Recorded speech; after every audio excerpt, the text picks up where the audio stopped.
Hi everyone and welcome to the Bartlett B-Pro Show 2020. My name is Nora and I have the pleasure today to guide you through our incredible virtual exhibition. So stick with me for a moment and let's get started. I'll quickly share my screen now, right away. And we are good to go. So here we are. There are different rooms created for each program and research cluster. I studied urban design in Research Cluster 11, led by Philippe Morel and Paul Poinet. So let's go and find that room. Here we are. This cluster, Computational Intelligent Architecture for Emotionally Intelligent People, is dealing with automated large-scale architecture. Why are we doing all this? Today we're witnessing a rapid increase in population and as a result, an ever-rising demand for dwellings. However, the construction and subsequent supply for such dwellings does not match the rate at which the global population is growing, double in number. This is one of the most challenging problems globally. Thanks to the revolution in computer science, our role is now to attempt to solve this critical issue, not only analytically, but mostly computationally. So now we are entering RC11's exhibition room, and we'll be exposed to 4 projects dealing with this issue in different ways. You can fly around and see 3 panels per project. Here on the left, you can see all the 4 group projects and the research cluster name. So 3 panels per project, and click on any images and you get to know the project better. This is our project necessity and a quick introduction to the setup. So the first section is dealing with the overall strategy, the concept of the project. The second section is talking about hierarchy and layers in the project. The third one is addressing iterations and aggregation. Fourth one is talking about the life in necessity. Let's go and check this out first. So in our project, we're asking ourselves how to accommodate a number of people in as little space as possible. How can we spatially optimize our living environment, and what do we really need to live? So necessity consists of socially and structurally flexible living concepts for displaced people in urban areas. This project aims to provide the basic necessities such as proper infrastructure and energy, water access points in the most efficient way possible. Our intention is to develop a modular system around a common space. So we defined 4 hierarchies with 4 scales. In each scale, the tenants share functional common spaces. So on a neighborhood level, we have, for instance, offices or workshops. Then zooming in, we have spaces which are shared weekly with fewer people, like a gym or a laundrette. And then the cluster is shared on a daily basis, which includes a kitchenette or a living room. And zooming in one more, we have the living unit with the components like foldable furniture. Other than shelter, necessity offers multiple levels of common spaces with a range of different functions. So this is all happening following an optimized modular system of aggregation. And the aim is to design a flexible and sustainable megastructure that bridges the gap to the city, while strengthening displaced people's feeling of integration, sense of community, and identity. So the design is computational and employs advanced technologies such as optimization, algorithmic problems, integrated software applications, and an automated equipment system. So like the expansion here, according to a Steiner tree algorithm, in order to place and connect the corridors. This was the part of our first step within the whole design process. So we were diving into different network typologies, going then to the site analysis in order to identify empty spaces or terrain vague to place the course. And the second part on the right is mostly with iterations and aggregation, finding the best way to aggregate before running an optimization on the structure and apply a performance analysis. So flexibility and adaptability being fundamental concepts in the design, customizable elements were employed, ranging from the neighborhood level down to the basic components. As I said, necessity is a growing phenomenon made of very simple elements and basic rules, which, when combined, yield a complex and sophisticated system of infrastructure.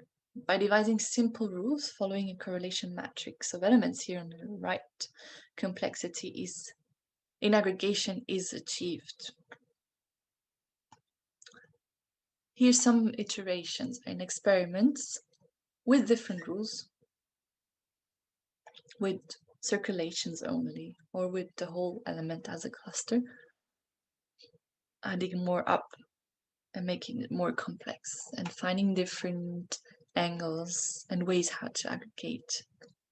So iterations that performed well with the combination of solar radiation analysis, but also floor area ratio and building coverage ratio were selected as optimized solutions for aggregation compositions. Necessity is essentially an amalgam of elements of circulation, living units, columns, cores, and common spaces that are arranged together and combined to form a greater, more optimized whole.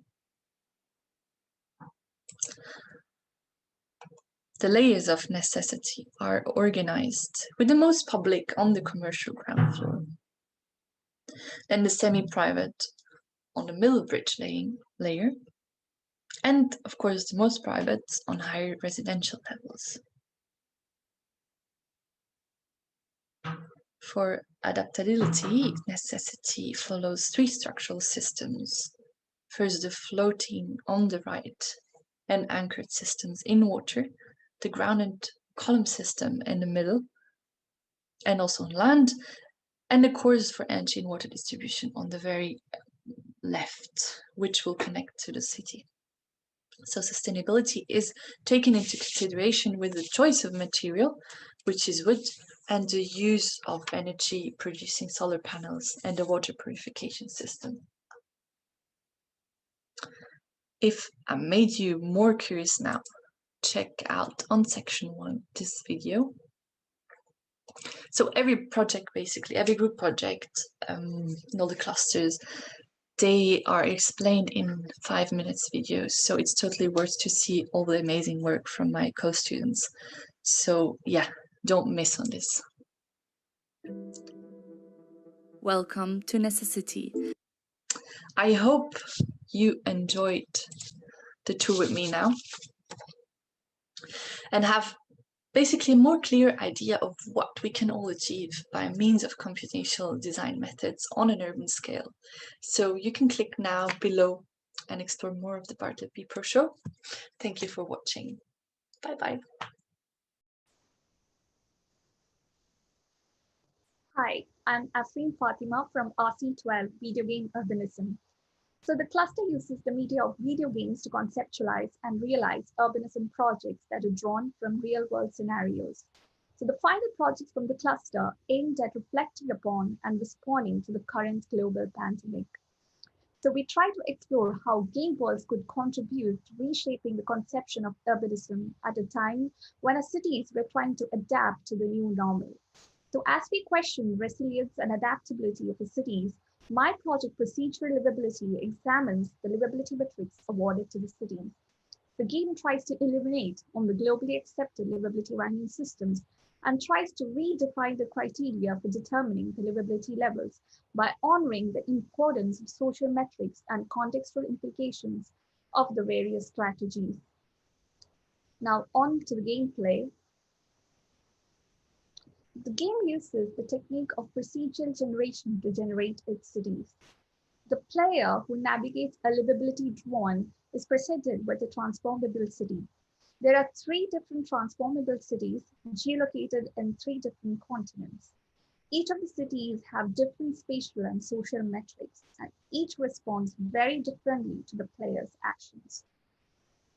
Each gameplay randomly chooses one of these 3 cities for the player to transform. Now, the scannable cities are based on the best and worst, sometimes worst performing cities on the different livability indices.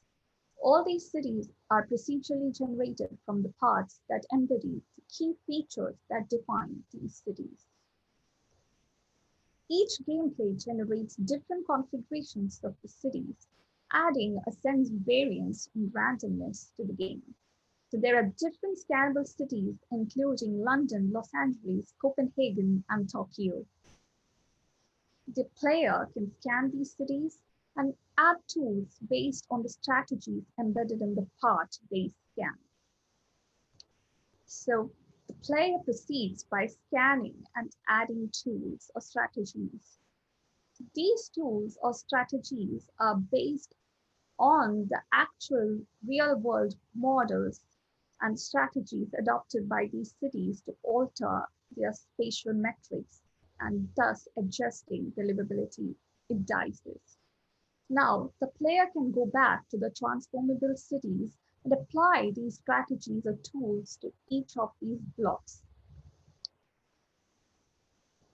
The player can constantly switch back and forth from the transformable city and scannable city. The game also exposes some of the challenges faced by the cities today, including pollution, congestion, fraud, and the strategies that could be applied to prevent those challenges. So the player proceeds by doing all these actions to the transformable city, switching back and forth between the scannable cities and the transformable cities to alter the spatial metrics and also the social metrics of this transformable city presented to the player. So the livability rank does not change. Actually, it is changing in the background, but the player could not see the updates in livability rank until the end of the game. So the player has to continue transforming the transformable city within the given specific time. As you can see, there is a time bar on the left corner of the game screen. So these are the different transformations possible to each of the transformable cities geolocated in different continents. So right now, the city being transformed, the city is geolocated in Asia. So the player can see what are the alterations it's doing to the spatial metrics, but they cannot see what are the implications or consequences on the social metrics because of the actions until the end of the game or the end of the time limit. So the player has to manage to alter or transform the blocks as much as they can until within the given time period or limit. So now the city that is being transformed is geolocated in North America. So some of these actions or the way in which the city responds is quite different in each of the transformable city. The tools are the same, but the response from the city varies. It is based on the real urban models or the real behavior of the cities or the character of the cities geolocated in each of these 3 continents, which are Asia, Europe, and North America. So at the end of the time limit, the player is presented with the updated livability rank, consequences on the social metrics, and the overall livability level. So the game is trying to redefine the criteria to define or determine the livability levels. So that's the game. And now these are some of the drawings that I did to explain the game. So these are different possible composition of some of the possible configurations of the cities that are procedurally generated. And these are the gradual transformations, the progressive transformations that is being done to the transformable city, which are kind of overlapped and mapped. So there are 3 different transformable cities, which is geolocated in Asia, Europe, and North America. All these overlapped and mapped. And now this is to explain the journey of the drone of scanning parts and then applying to alter the metrics in the transformable city. So what makes these video game projects unique is actually the fact that unlike an end design product, the game becomes an interactive tool for a long-term purpose, and it can interact with people and receive user feedback in a rather fun or playful manner. And I think receiving user feedback is very much important to consider while making important design decisions because it is mostly for the people we design. So that's it. I hope you enjoyed my project presentation. Thank you so much.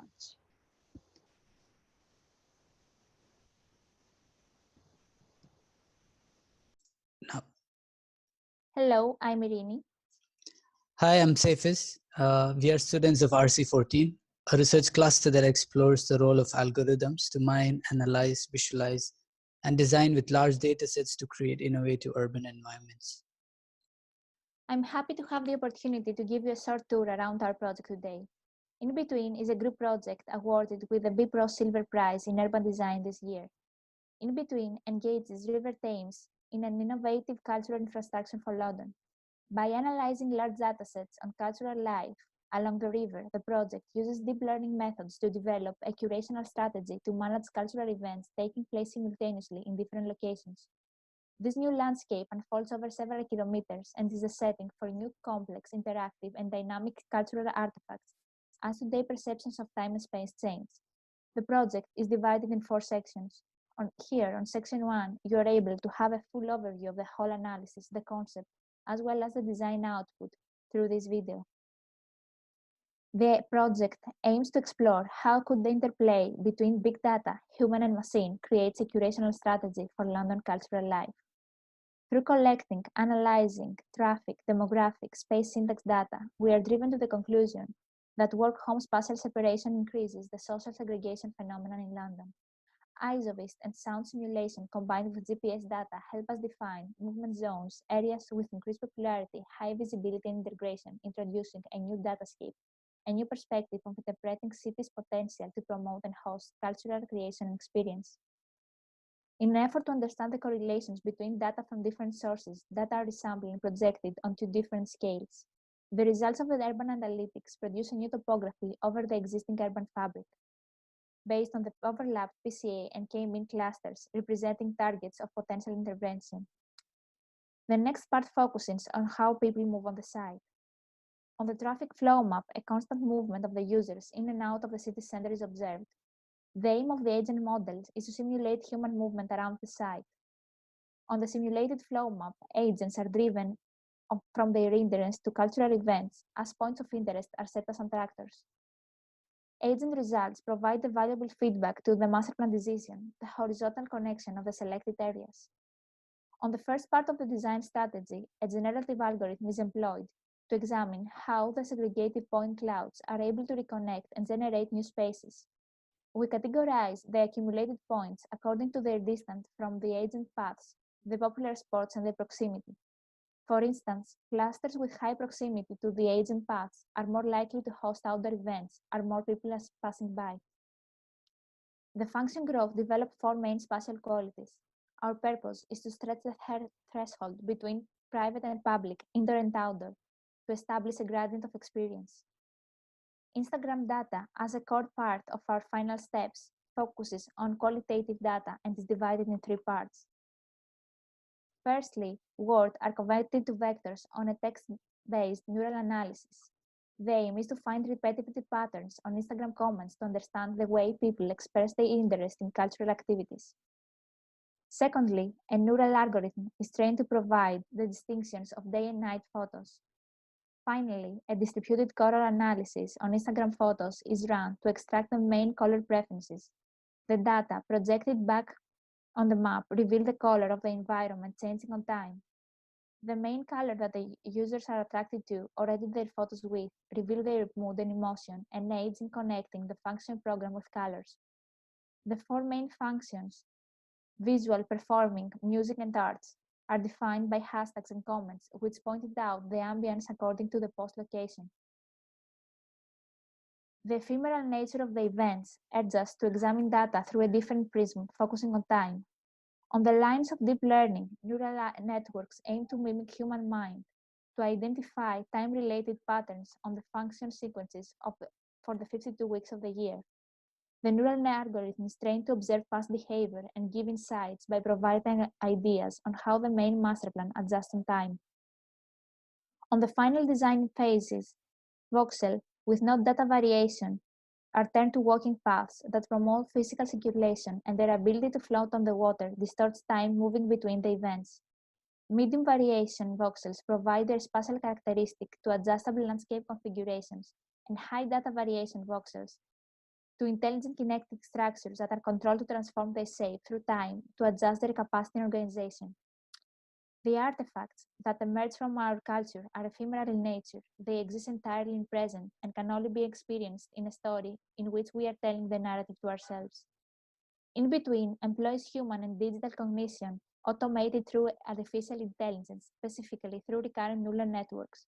This algorithmic toolkit employed real-time data to create spatial qualities to support the proposal for an innovative network of public cultural infrastructure. Hope you enjoyed our project. If you are interested in learning more about research project as well, Saifiz is here to continue with the tour in RC14 projects. Hi everyone, I'll be giving you an insight into our project research. Following the theme of the cluster, our group explored a phenomenon called urban fragmentation. While connecting cities, regions, and even continents, large infrastructural systems such as railways and highways divide neighborhoods that are otherwise connected. This is one of the great paradoxes of contemporary cities. Connection at large scale, creating fragmentation at community level. Our project research aims to tackle this growing concern around fragmentation by exploring computational design strategies that can be implemented in multiple cities across the globe. We achieve this by following a structured process that involves 4 stages as shown in each of the sections. Section 1 explores site identification. Section 2 includes collecting and generating data for the site and using machine learning algorithms to analyze the data and extract outcomes. We explore methods to convert this data to form in Section 3. And in Section 4, we go through our urban glacier concept and its implementations. I'll now give you a small tour of the project and take you through our design process as shown on the Bartlett Pro exhibition platform. As part of site identification, we created algorithms to analyze the whole of UK and identify potential cases of fragmentation. We were able to identify 146 potentially fragmented sites, most of which were in London. The several impacts of fragmentation were mapped and used as a secondary layer of analysis to identify areas of intervention. Once the data layers were overlaid, we were able to identify King's Cross region as the area most affected by urban fragmentation. Once the site was identified, we studied its history and nature of the fragmented areas. We collected data from several sources and generated data through simulations for the ones that were not available. These data layers were then overlaid on a grid and prepared for machine learning analytics. This allowed us in understanding the correlation between different data layers and in identifying the primary data sets that could influence the design in the latter stages. Once we had the data ready, we experimented on generating forms out of the available data. This was done through a process called permutative rewriting. Using 3D point grid as an input, through methods of grouping and application of data, we were able to generate several iterations of data sculptures. Section 4 follows our design concept, the concept of urban glacier. As a first step of design development, we take inspiration from nature, the concept of glacier. The concept resonates with research in its ability to break barriers and facilitate movement. Like the glacier, our design has 4 elements. The mountain forms the barrier. The glacier becomes the intelligent surface. The flow is its movement, and the debris forms the urban elements. Using different defragmentation strategies, we try to generate an intelligent surface derived out of primary data sets of noise, visibility, integration, and speed. The previous ML output are overlaid on the generated surface to assign land use functions. And finally, using field simulations and rewriting process, we generate urban elements to provide texture to the generated surface. These are some of the design visuals of the project showing its integration with the city network. The design implements different defragmentation strategies according to the different urban scenarios created across the design precinct. The design provides for a seamless movement across the railway connecting the St. Pancras station and the landscape on both sides of the rail, overcoming the fragmentation. The design also consists of arenas and mixed-use development by utilizing these redundant patches between the railway lines. These are a few of the views from within the design. I hope you enjoyed the tour with us. If you're curious to know more about the projects, do not forget to watch the 5-minute video in section 1. Thank you. Thank you. Hi, my name is Oscar Villareal from Urban Design RC16 with the brief of post-natural cities in London's East End. This year, the cluster explored how biotechnology and artificial intelligence envision a new form of urban design, and how the integration of the collective intelligence of human and non-human tackled the interaction between urban sphere and biosphere. This year, with the exploration of intelligences such as bacteria, moss, or microalgae, and as some classmates wrote, and I quote, "The post-natural city seeks for the shift from human-centered design to non-human-oriented urbanism, from problem-solving solution to problem-making speculation, from anthropocentric reasoning to inhuman reasoning." In my project Biocoenosis Nest, Slimewood was used as a biocitizen that explores the formation of a post-natural city, parting from London East End. But first of all, I would like to start talking about the name of the project by defining an ecosystem as all the living things in an area and their environment. But why should we talk about an ecosystem when the most important aspect of the living things is not that they share a space in which they live, but rather that they share the same conditions which affect the way they relate with each other? That is why I prefer the term biocoenosis. It describes multiple organisms and their integration as a community being affected by the same conditions. In my project, the nest becomes the habitat in which this community forms, and it's affected by the relationship between the organisms and the conditions they inhabit and modify with their existence.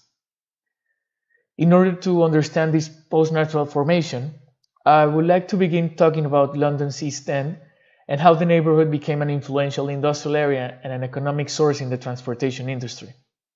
More precisely, I would like to talk about the Docklands. The Industrial Revolution brought many benefits to London's East End due to its location around the Thames and Lee rivers. This generated a massive growth in the trading industry and manufacturing business in the area.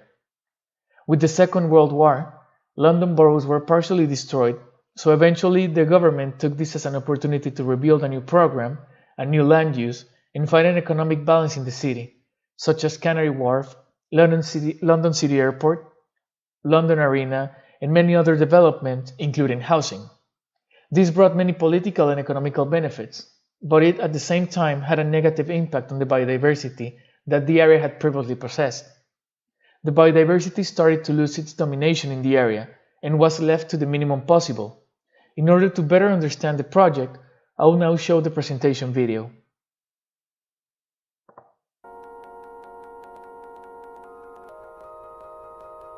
With the rising temperatures affecting the ozone layer, the glacier poles of the world are melting, which coupled with human growth and evolution is affecting biodiversity the most. This human and non-human invasive coexistence is having side effects such as COVID-19. Since the humans starting to invade biodiversity's habitat, the boundary between entities was lost. In order to reduce zoonosis and biodiversity loss, an established boundary with nature regeneration is needed. With the melting glaciers, the sea level rise. Therefore, we are projecting a flooding London that surpasses the current barriers in 200 years. With this flooding, the new water volume would generate marshes at the edges. A marshland eventually works as a biodiversity generator. Its nutrient distribution between water microorganisms that travel through the soil can grow vegetation suitable for animal species development.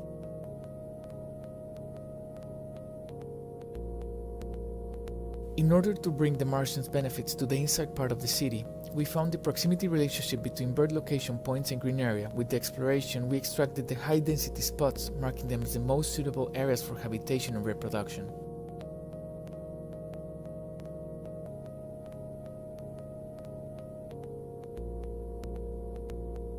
Due to the slime mold's properties to find the optimal path and its intelligence connecting food sources, the optimal locations were used as an input for experimenting with slime mold as a biocomputer. After testing the locations, a nutrient distribution network from the marshlands to the inner city was created, bringing the marshland properties to the optimal habitat location.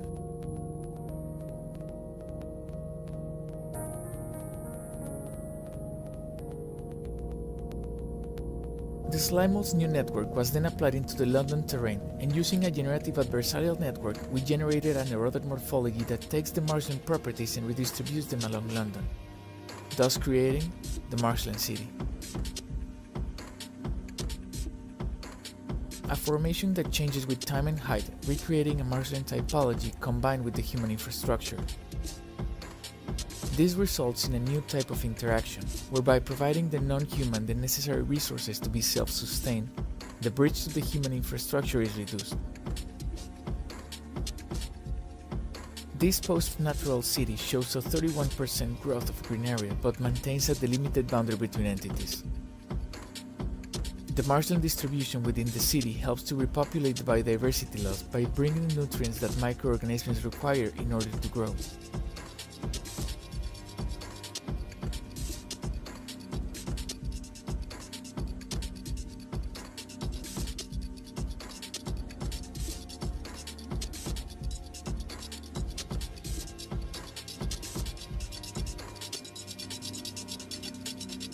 After analyzing the marshland city, materials such as algae and bacteria were extracted and combined with cement to form the materials that will shape the human and the non-human programs. Understanding the entities' interactions, a fibrous programmatic structure was created with different grids according to its main user. These programs are combined in each extruded volume to create a space for coexistence. Allowing each entity to develop its own environment, each volume becomes a nest that hosts multiple entities with different programmatic activities. I'm gonna stop the video there and I'm going to move into the panoramic view so we can have a better understanding of what we just saw in the video and have an immersive experience in the marshland city.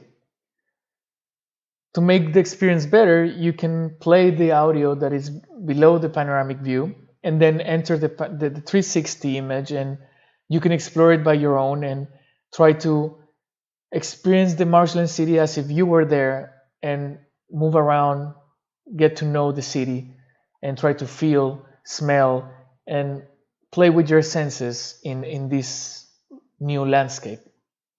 And here we can understand the relationship between water and soil, properties of the marshland, but in a new typology. A typology generated by a fiber system that is constantly evolving based on the entity's needs. As you can see on the background, there is the formation of new synthetic nests, following the same basis of the programmatic combination seen in the video. In the first plane, we can observe the new program, where microorganisms, insects, birds, and other entities coexist in between the fibers. This environment not only gives a space for the non-humans, but by having the algae semen materiality, it also allows each entity to move, grow, and develop according to their own needs, following the established grid. As you can see here, there is a formation of several nests in the marshland, there is a connection with water, and there is the formation of the volumetric nest on the background. Moving into this perspective, the completed synthetic nests show how the fiber system is developed and how it is serving as a foundation and structure for the non-human habitat that is constantly growing. Referencing a bird nest where many species coexist under the same tree, and following the theory behind the construction of a nest, in this view, it is visible how the fiber system generates a synthetic nest and allows a formation of multiple habitats on one same volume. You can see the human on the inside, and then the formation of different nests for different types of entities, such as birds, mammals, or many insects or microorganisms that can live and generate their environment in these volumes. In conclusion, with the marshland city and the fibrosynthetic nest, biodiversity can find its properties to grow. At the same time, different entities coexist with a boundary that can reduce human and non-human interaction issues, such as COVID-19. The marshland city embraces a flood caused by climate change to establish controlled coexistence in a post-natural scenario. The fibrosynthetic nest allows human on the inside and non-human on the outside, creating an association of different organisms in a non-invasive integrated community. This is the biocoinosis nest, a city woven by collective intelligences. Thank you.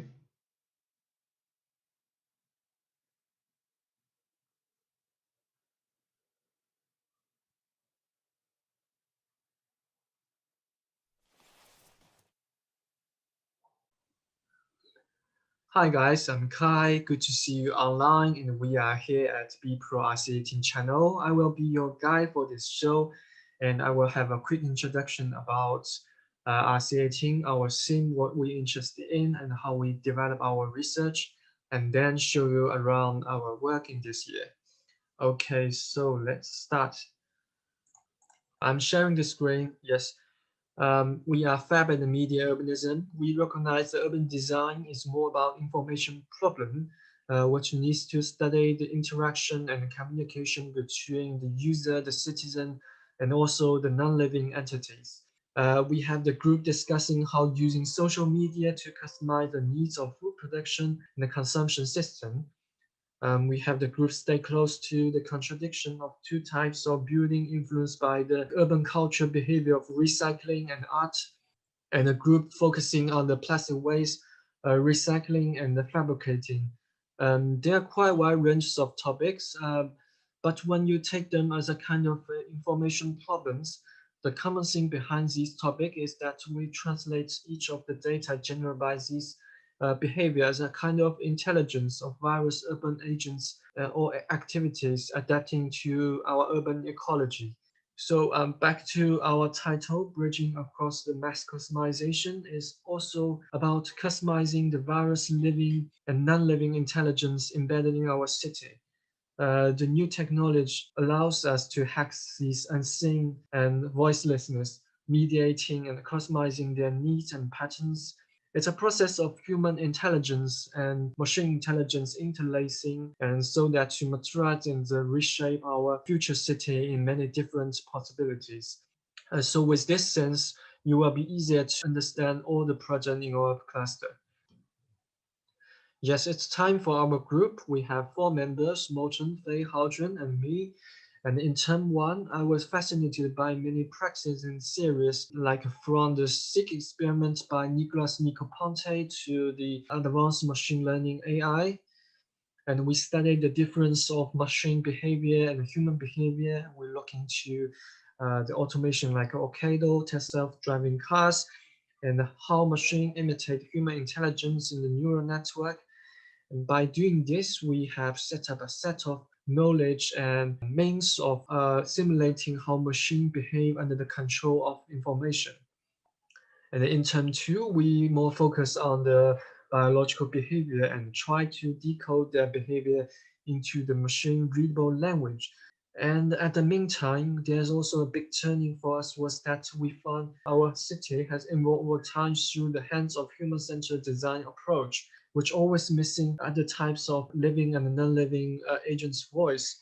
But when we read the views of Timus Morton's Ecology is a Mesh and Bruno Latour's Actor Network series, we notice that it do has the necessity to extend the definition of the citizen to be more inclusive like other urban animals. And at the same time, new technology already start to reshape how we use and experience our city. They also start to revive the urban actors' intelligence, like sensing, tracking, and monitoring device has started to show us not only the human intelligence, but also the other urban animals, plants like bees, fox, and other ecological agents within our city. And when these topics meet together, we realize that it's a map of different intelligence interweaving together. It's a map of ecology of intelligence. They do have the influence in the definition of urban ecologies. So we follow this knowledge to push our design towards a less human-centered design way. And this computational paradigm shift gave us the possibility to question whether an interface that combines all the urban ecological actors' intelligence help us to guide the development and the resurfacing London public space. And we aim to find a new balance between how we design future cities through a combination of human and ecological intelligence using the advanced machine learning to mediate the needs of both urban participants. And in our project, the metadata will become a praxis of potential relationship, and AI and machine learning simulation algorithm took responsibility for mining those relationships. So we develop our design through three parts. And the first part is feature learning that will reconstruct the existing urban plan by transforming and synthesizing the common feature of the urban and natural landform in the pixelated map. And after training the machine learn the feature of natural land and urban fabric, the GANs will suggest how to let the urban be more natural based on existing urban context. And we take the contradiction zone between the current plan and the regional plan as a kind of suggestion for extending our testing area for urban mobility and also for the testing for relationship between movement and space and with different materials. The data also we need to input should represent the movement and behavior patterns of different intelligence from human to the machine and to the animal migration paths. In order to get those data, we set up a package including different tools like data location data mining to locate the pedestrian distribution and the space syntax to simulate how they move in different scenarios, and agent-based simulation, which refers to what I talk about in our interest in the first term, and to simulate autonomous vehicles behavior, and also the electronic circuit algorithm to simulate urban animals' movements on the general plan. After getting these data, we start to setting up our interface. And the first part is data mediation, because we got many data. Some of the data is overlapping. And so we need to input those mobility data, translated these parameters into values that can be machine readable parameters. They have the interrelationship understanding of space and time.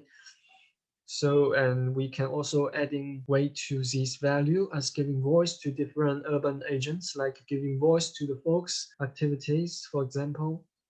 This show whether we listen to the other type of intelligence and design with compassion. And we take a more balanced result for the further design. And then the metadata analysis network, which not only look into the urban agent data, but also the different environment layers of the site. And combined with the previous agent behavior data, all these values and parameters constitute the master data.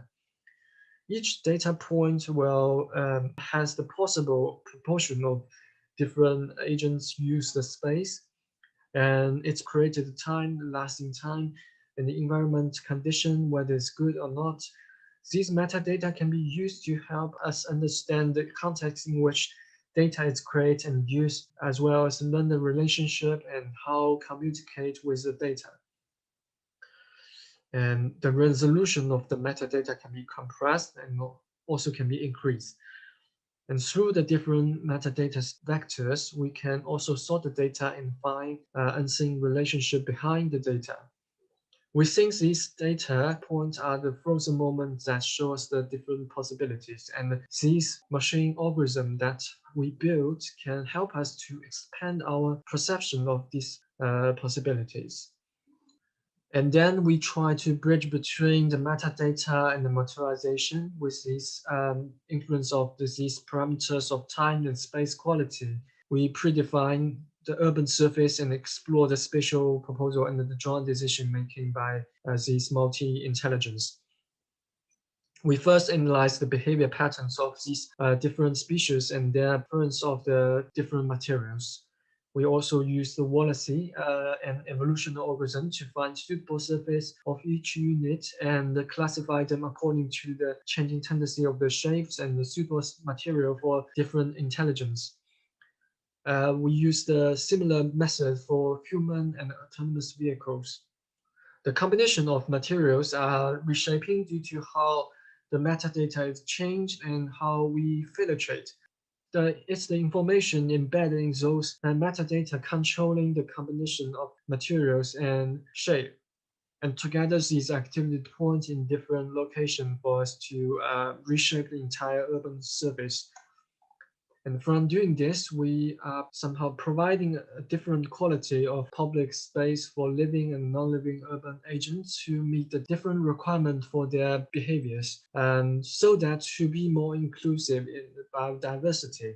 It's quite provoking choice, let's say, but it presents a predefinition for urban design involving multiple intelligence.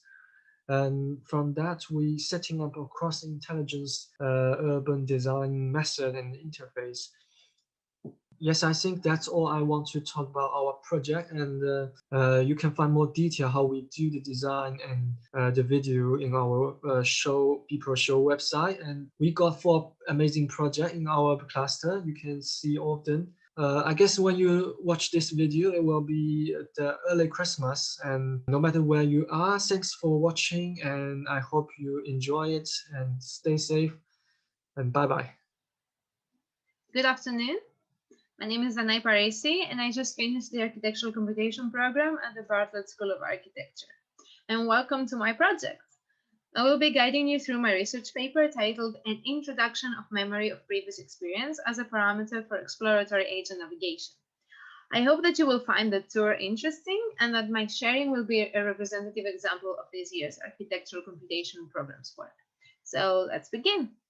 So in lieu of an introduction, I propose we first watch a brief presentational video for the project that I prepared for the show. What if we were able to design space based on the user's expectations for that space? Cognitive science indicates that the way we navigate an environment is influenced by our previous experience with similar environments. Take the environment of a museum, for example.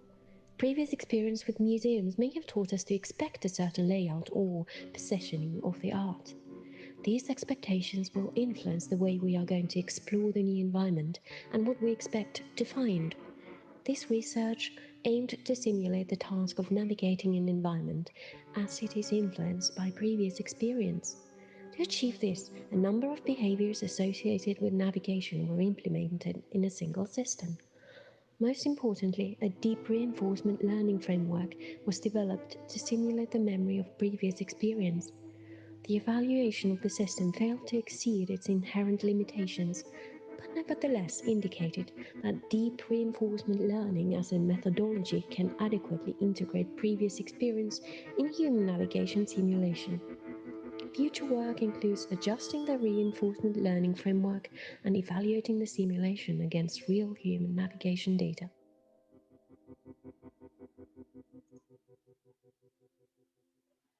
Okay, so why want to simulate any kind of human behavior? In architectural design and analysis, the human factor plays very obviously a huge role on how we design for the built environment.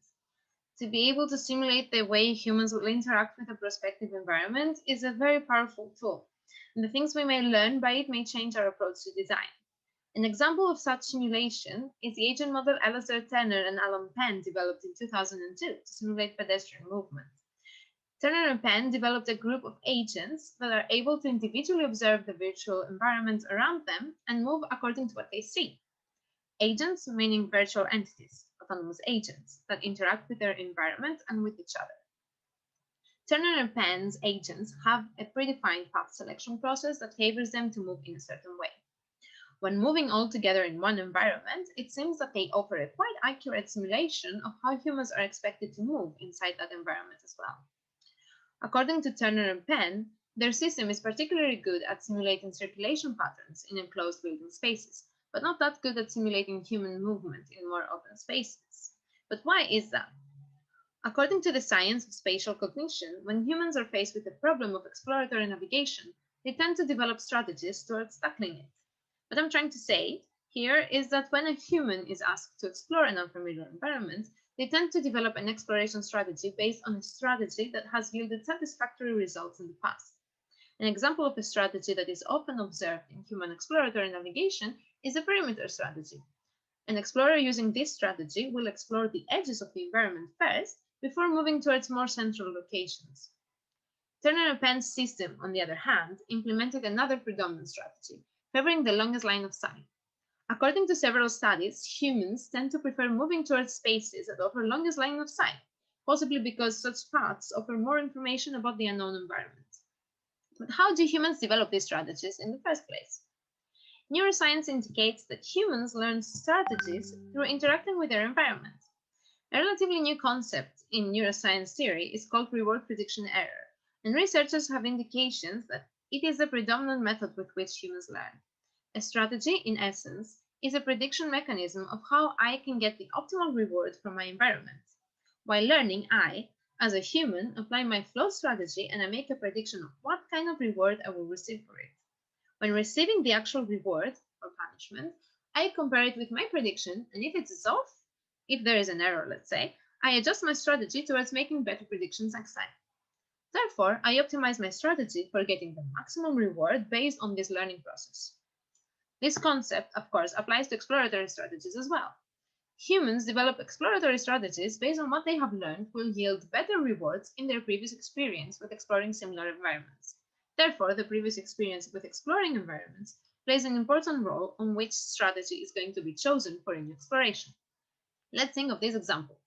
When presented with a museum, I am asked to implement a specific strategy for exploring it and see all the art. My previous experience with museums, though, has taught me that interesting installations and pieces of art might be hiding in little dark corners of the museum.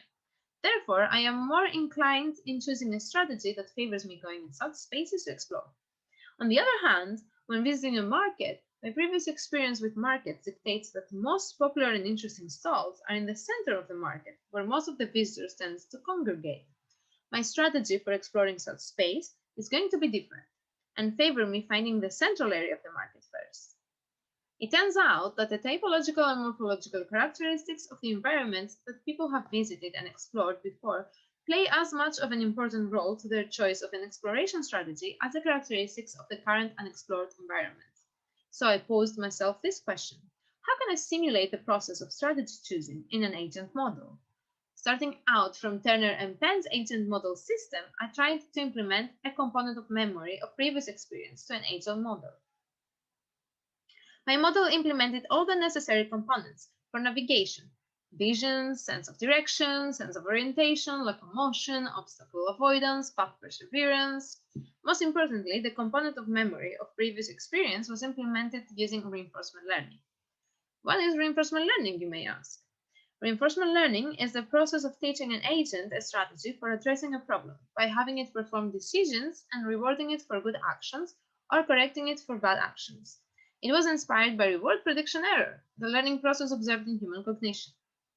For my particular case, I chose to develop a simplified deep reinforcement learning method for my agents, inspired by deep Q-learning, a revolutionary deep reinforcement learning algorithm. Deep Q-learning's advantage over traditional reinforcement learning methods is that it is able to teach agents the consequences of not only their immediate decisions, but also the decisions that came before them and how they affected their current position. In theory, the memory component would allow the agents to develop different strategies of exploration based on the different environments they visit during the training. The methodology was evaluated by having the agent system train in differently biased environments, then evaluating the difference between the emerged strategies. Unfortunately, the evaluation of the model brought to the surface some inherent limitations that the system simply could not exceed. The chosen deep reinforcement learning methodology was not allowing the agents to learn from a wide pool of possible actions and outcomes, therefore limiting the system's learning capacity by a lot. As a result, the system yielded only moderate results. But fret not. Although the results were not as expected, the evaluation showed that the theory behind the methodology is promising. The agents were able to learn different strategies according to differently biased training environments. Here, you see the agents performing a navigation task in an environment favoring perimeter search strategy. The control model of random walking agents finds only 2 out of 6 rewards, while the agent system that trained in environments favoring perimeter search strategy manages to find 4 out of 6 rewards. What is more, there was a visual correlation. There was a visual difference between the paths of agents that trained in differently biased environments. Here you see the heat map for agents that trained in an environment that favors perimeter search strategy compared to the heat map for agents that trained in an environment that favors central search strategy. The differences are visible. More importantly, there is a visual correlation of the agent's paths performing perimeter search to the paths performed by humans in the same environment. So what comes next for this research then? Future plans include primarily adapting the methodology to surpass the current limitations and evaluating the system against real human navigation data. So thank you so much for watching. I hope you enjoyed it. Here is where I would normally say something like, do you have any questions or comments? But I cannot in this case. But if you do happen to have questions or comments or suggestions for this research, please don't hesitate to send me an email. My contact info is available on the project page in the Architectural Computation virtual room of the exhibition. I would be super happy to hear from you. Thank you so much once again, and I hope you enjoy the rest of the show.